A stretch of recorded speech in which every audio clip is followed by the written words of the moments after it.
Assalamu alaikum wa rahmatullahi wa barakatuh. Alhamdulillah, alhamdulillah hamdan kathira. Wassalatu wassalamu ala Rasulullah wa ala alihi wa sahbihi ajma'in. Ashhadu an la ilaha illallah wahdahu la sharika lah. Wa ashhadu anna Muhammadan abduhu wa rasuluhu wa khataman nabiyyin wa rahmatul lil alamin. Wa da'iyan ila Allah bi idnihi wa sirajun munira, amma ba'd. I'm going to tell you tonight about my journey from where I once was as a former Christian youth minister to how I got to where I am now. There's a lot of bumps in the road. You know, it seems pretty clear. Yeah, you're a minister and now you're a Muslim. You know, but there's a little bit more to it, inshallah. So just bear with me, and hopefully you'll get something out of it.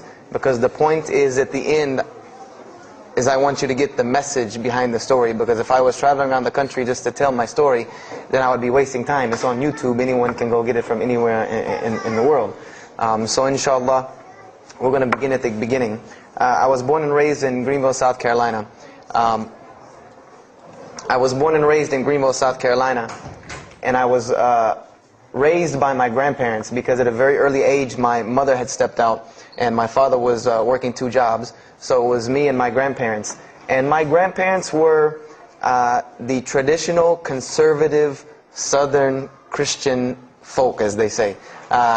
They were they were very, very conservative in their ideals and their ideologies, in their ways. You know, as you hear about, people being set in their ways. That was my grandparents. Like we did it this way, and this is the way you did it every single day, and that was it. And we were very religious in the sense that we went to church on Sundays, we went to church Sunday evenings, we went to church Wednesday. And in Christianity, that's considered very religious. And it was not hard for us to go to church, and it was not difficult for my grandmother to drag me to church every Sunday, which as a kid is what they had to do, because the church was 2 houses down from our house. There was 2 houses, and then there was the church. So it was not hard for them to drag me every Sunday. And I hated church as a kid because of the simple reason that, we were brought up United Methodist. And Methodist is, for any of you know, it's very traditional. It's not like you think about like screaming and shouting in church and all that. No, you listen to the preacher, you stand up and you sing, you sit back down, you listen to the preacher, you stand up and sing, you sit back down, listen to the preacher, and that's it. That's all that happens. And the pews, as they call them, the chairs are made out of wood, they're hard, you get tired of sitting there, you're fumbling around, playing with the money that my grandmother gave me to put in the offering plate, all of these things. That's what I remember from church as a very small boy. But the thing that I do remember enjoying about church was Sunday school. Sunday school is what I got enjoyment from, because went to Sunday school, you painted pictures, of like Noah building the ark, you painted, all these pictures of Moses splitting the Red Sea. You learned the stories of Moses freeing the children of Israel from Egypt. You learn the story about him splitting the Red Sea. You learn the story about Noah and the ark. You learn the story about David and Goliath. You learn all these beautiful stories in Sunday school. So this was basically, as coming up, this is what I knew about Christianity, was the stories that I learned in Sunday school, because I never listened to the preacher during regular service. So that was the only thing I knew about Christianity. So coming up, this was how it was. It was just the norm. And the conservatism in my house, just to give you an example, and about the level of conservatism, is, if let's talk about gender issues, let's say when I became 12, 13, 14, and I started to actually, notice females, and I actually didn't think they had diseases and wanted to run away from them every time I saw them.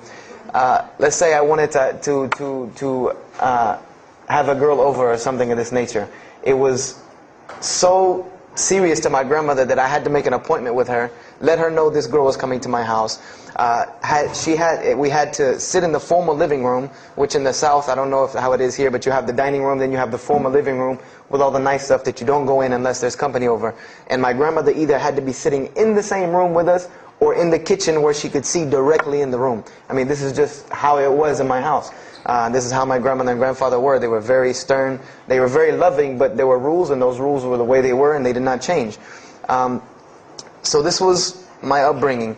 And I would say at about the age of 12, 13, 14, more along the age 13, 14, I started going to the Saturday evening youth services at my church that were for 12 and up. And the youth services were held in the gym, and they were totally different than church. At the youth services you went, we played basketball, we played volleyball, we played dodgeball, we played every kind of sport, and we ate pizza and cake and candy, all the stuff kids like to do. And at the end, the youth minister, who happened to be my catty corner neighbor across the street, when I was 14, he was 17, he was the youth minister, so he would sit us down and give us a 30-minute lecture about Christianity, about something about God. He would give us a 30-minute sermon, and that's how the youth services were. And going to these youth services, I met some other people who went to other youth services. They invited me to Young Men for Christ and other things that were going on in South Carolina. And so I started to go to these different retreats and camping trips with them. And so that is when I would say that I started to become a Christian out of will. I became a Christian because I wanted to, not because it was something I was dragged to do. I started to actually want to be Christian. This is something I wanted to do. I made my own choice and my own decision to do it. So when I turned 15, I started going to high school. And when I was a freshman in high school, my best friend, who was the youth minister, was a senior in high school. And I remember we had a very close bond because I had not had my license yet, so I used to ride with him to school every day. And it was a big deal for me to be able to ride to school with a senior, especially since he had a brand new, or it was a brand new, but he had a restored '67 Mustang, which I've always been a fan of cars when I was a kid. So we had a very close bond, and we were very good friends because both of our parents were very similar. They didn't let us do much. So we spent a lot of time with each other. And when I became a sophomore, he graduated and started to attend Bob Jones University. I don't know if that rings a bell with anyone, but Bob Jones University is a very prestigious conservative Christian college in South Carolina. It's probably the most conservative college I've ever seen because the Moody Institute is known as one of the most famous in this country. It's in Chicago. But Bob Jones is conservative to the point to where when it comes to men and women, like men and women are not allowed to get caught talking to each other in a room alone if they're not married, holding hands on campus. The men had to wear button-up shirts or polo shirts tucked in with slacks or jeans. The women had to wear skirts, no jeans, skirts that came down to the ankle, and a shirt that came to the wrist. And this was part of the guidelines for Bob Jones University. You didn't party, you didn't drink, there was none of this that happened at Bob Jones University. And he started going there, and his major was textual criticism. And textual criticism probably doesn't ring a bell with anyone, and to explain it in detail would probably take another entire lecture. But just to give you a brief synopsis of what is textual criticism. A textual critic takes the ancient manuscripts of the Bible, the pieces of parchment that were found all over the world, and he has to learn Hebrew, Greek, Aramaic, Latin, these languages that these parchments have been found in. And he has to take these scriptures and try to find out where they came from, why there are variations in the many different versions of the same parchment. Let's say you have Matthew chapter 1 from the Bible. There might be 5,000 different variant readings of Matthew chapter 1 in 6 languages. And so he has to be able to take all these and sift through them, try to find out why there's so many variations of the readings, and then determine which one is the original. And that's not as easy a task as it seems. You could figure, which whenever the oldest is probably a more original, which is not the case. Since there are no originals, you might have one parchment that is the oldest parchment of the group, but it might be a copy of a copy of a copy of a copy of a copy of a copy laden with mistakes. And then you might have the newest parchment in the series that might be a once over copy from an original, or a twice over second copy from an original. Therefore, it would make the newer parchment more original than the older one. So it's not a very easy field to go into. And he started studying textual criticism, and being that I was his best friend, I started studying textual criticism. Whenever he was, doing his homework or research papers, I was right there with him. Whenever he did a homework, he would always let me read it. Or when he finished his papers, he would give them to me. He would pass down all of his papers to me. Every textbook, when he was done with it, he would give it to me. I started to learn a little bit of Greek, a little bit of Hebrew. So I became, started to become a layman's textual critic, and I applied to Bob Jones University in my sophomore year because it was a 3-year waiting process for Bob Jones. And when I turned 16, almost 17, my friend came to me one day and he asked me a question that I had never really even pondered upon. He asked me, he said, "Have you ever read the Bible?" And I said, no, in church. I mean, yeah, we've all read the Bible in church. You know, your parents make you open it up and look at it. And at the Bible studies I went to, Young Men for Christ, we did have Bible studies, and we'd read a few passages and talk for 2 hours about those few passages. But he's like, no, have you ever read it? You know, like you read a book beginning to end. I said, no, I don't know anybody that's read, nobody that I knew had ever read it, beginning Genesis 1:1 to the end. He said, but this is the inerrant word of God, as we are taught. This is our instructions on earth. Why haven't we read it? You know, why have we not read this book? And I said, you know, that's a very good question.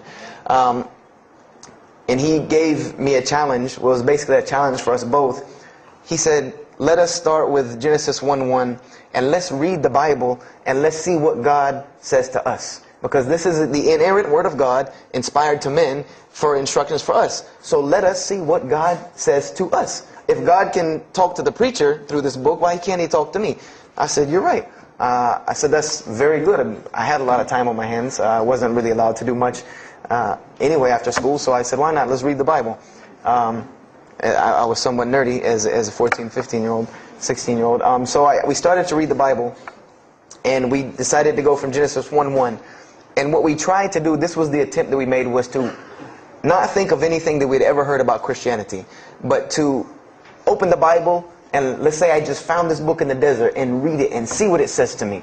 Let it talk to us. So we started Genesis 1:1 and we started reading through the Bible. You know, we did some of it together and most of it I did by myself because I'm a very, very quick reader, so I decided to read a lot on my own. And as I was reading through the Bible, I started to notice the stories that I had heard in Sunday school. You know, you start reading Genesis, you read about Adam and Eve, we all know that story. You started reading about Deuteronomy, Exodus, you know, the stories of Moses, the story of Noah, the story of Lot and Abraham, and all these stories that I know. But I was surprisingly and astonishingly shocked by some of the stories that I read about these same people that I learned about in Sunday school. Just for instance, and this is a big testament to why Allah kept sending us prophets and why Islam was sent as a complete and perfected deen with the Quran.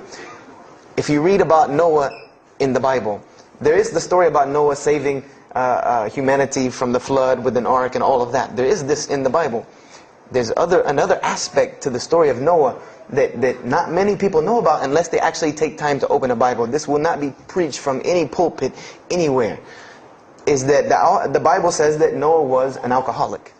This is the Bible's portrayal of Noah, or Nuh alayhi salam, that he was an alcoholic, that he was a drunkard. This is the word used in the Bible, that he was a man given to alcohol. And I'm a psychology major, and my field of specialty is mental illnesses, and alcoholism is one of those, is a mental illness.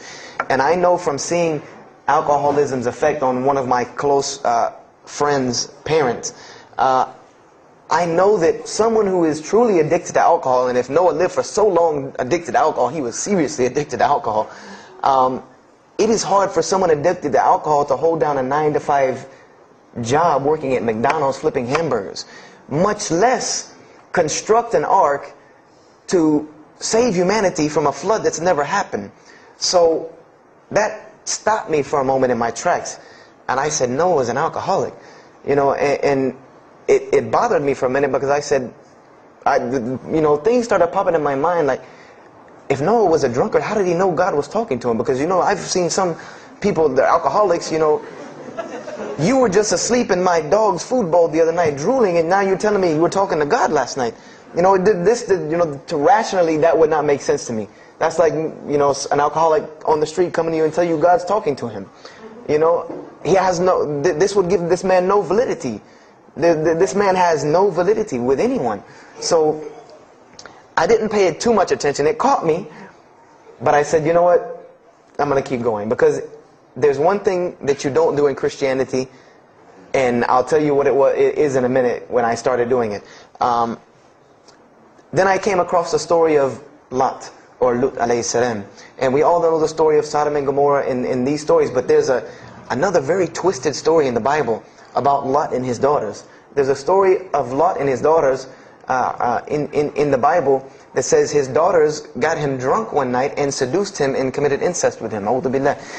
This is the Bible. This is one of the Bible portrayals of the prophets of God. The person who saved his family from Sodom and Gomorrah. This is the story that is in the Bible. So I'm catching myself again, like, how this is becoming a really bad habit that I'm seeing. This is becoming a bad recurrence that I'm seeing over and over again in this Bible. So, after that I started, speeding through some of the other mumbo jumbo to get to more of these prophet stories. And I got to the story, there are others, and there are some stories in the Bible that are not PG rated, period. They're not rated for talking anywhere. You would need an 18 and up ID card to be able for me to even tell you these stories. So the one that intrigued me, that caught my attention the most, was of my most beloved story in the Bible, and that was of David and Goliath. That was my most intriguing story to me, because not only was, it said that in the Bible that David was a very small man and Goliath was a very big man, and that was appealing to me because I've always been very short, and as a kid I was really short. So, I said this was a very beautiful story to me, just in its prose and in its concept of overcoming. And so I started to read about David. And there are very beautiful stories about David in the Bible. There are indeed. But there is one story about David in the Bible that shocked me to my core. And it's a story about three people. There's three people in this drama: David, Bathsheba, and Uriah. And it says that David saw this woman named Bathsheba. And she was one of the most beautiful women of her time. And she happened to be married to one of the commanders of his army named Uriah. But David on this day decided that he was not able to resist his temptation to be with this woman Bathsheba, so he did. And he committed adultery with her.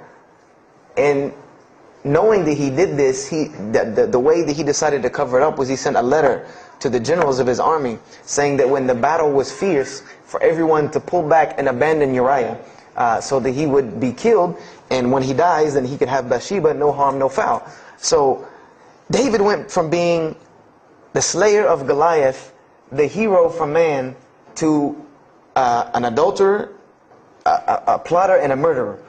And so this is when I really caught myself and said, hold on now.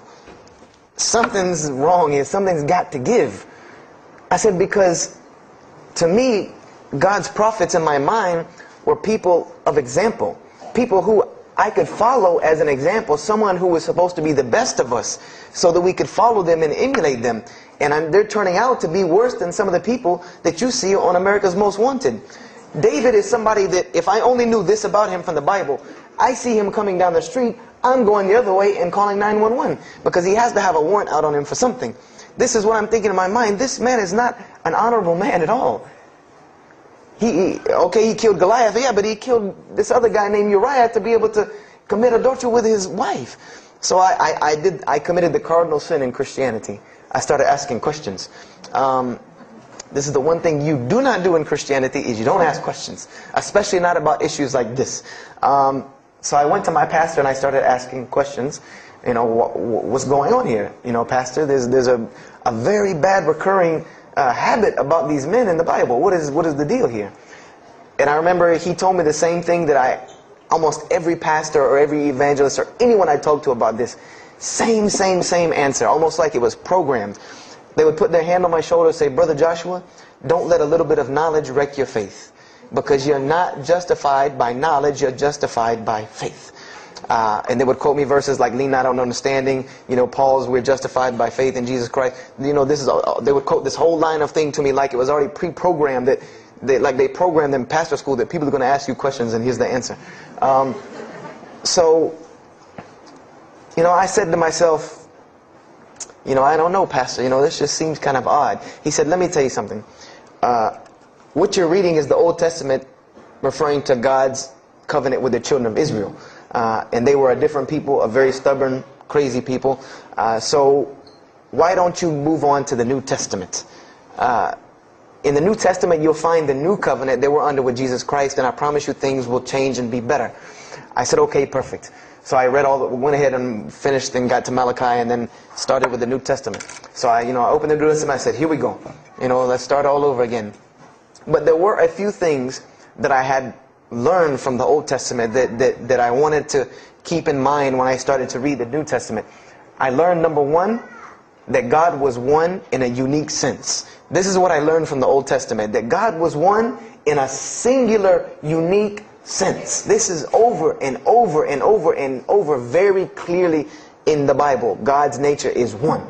This is so clear through the Old Testament. And that He was very jealous about His worship. And every single time the children of Israel would turn to something else other than Him, He would punish them and restrict their lifestyle. This is something that I learned. And it kind of, the similitude to me with how God dealt with the children of Israel was, and I hate to use this stark contrast, but it's almost as if one of us went out, God forbid, I hope not, and let's say we went out here and robbed a bank. You rob a bank, you're going to jail for a long time. And every day when you wake up, do you think that jail is going to look like the Hilton at LAX? No, I doubt it. It's probably dark, cold, bad food, orange jumpsuits, not nice people, the whole 9 yards. And the reason why this is, and I know this now from studying psychology, is that this is supposed to be a stark reminder every single day when this person wakes up that you are in jail. This is supposed to remind them every single day you're in jail because you committed a crime. And we run this, not you. This is the message that is being portrayed to this person in jail. So when the children of Israel kept rebelling against God, He restricted their lifestyle. If you study Judaic law now, it is some of the most strict religious law you can find. All of the good things that we enjoy as Muslims, even when it comes to dietary laws, like the good parts of the meat that we are allowed to eat, they can't have these things. These are things that are restricted from them. Why? Because Allah wanted to remind them every day that I am Allah. I am your God. You will worship me. I run this, not you. And I understood this from reading the Old Testament. This is a concept I had come across. So I started with the New Testament, Matthew, Mark, Luke, and John. And one other thing that I did when I started to read the Bible was, if you go to Barnes & Noble, let's say you go to Barnes & Noble and you take a book off the shelf, what is usually the first thing you look at? The title. Then the next thing, the author. You want to know the title and the author. What is the name of the book? Who wrote it? And if you do this test with every single book of the Bible, you get a title and no author. Author unknown. Or author is appears to be so-and-so. Or we derive that so-and-so possibly written this. Like let's just say for Exodus, they say Moses wrote Exodus. Which if you read some of Exodus, he couldn't have written all of Exodus because the last part of Exodus is Moses' death, burial, and Joshua taking over the children of Israel. And now, unless Moses was a sure indeed prophet that was able to write things after he died, then he did not write these things. And so when you go to Matthew, Mark, Luke, and John, I wanted to know Matthew who, Mark who, Luke who, John who, because it's called the Gospel according to Matthew. The bad thing is that no one knows. No one knows because no one pinned their name down to these things. No Bible scholar in his right mind will tell you that we know for sure Matthew so-and-so wrote this, Mark so-and-so wrote this, Luke so-and-so wrote this, John so-and-so wrote this. It's factual information that we do not know who wrote these. So I was intrigued. I'm like, that doesn't, why would somebody write this book that's supposed to be passed down over generations and people are supposed to, this is the inspired word of God to guide mankind, and nobody decided to pin down who wrote it. But anyway, I started to read it, and I started to notice things about the teachings of Jesus Christ. And they were not what I had learned in church. When Jesus spoke, He spoke of the nature of God. And when He spoke of the nature of God, it was the same nature of God that I found in the Old Testament.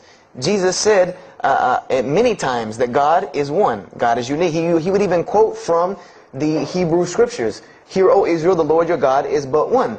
When He was asked, what is the greatest commandment? Or He was asked the greatest commandment. He said the greatest commandment, and every Muslim should understand these two concepts. This should be nothing new to you.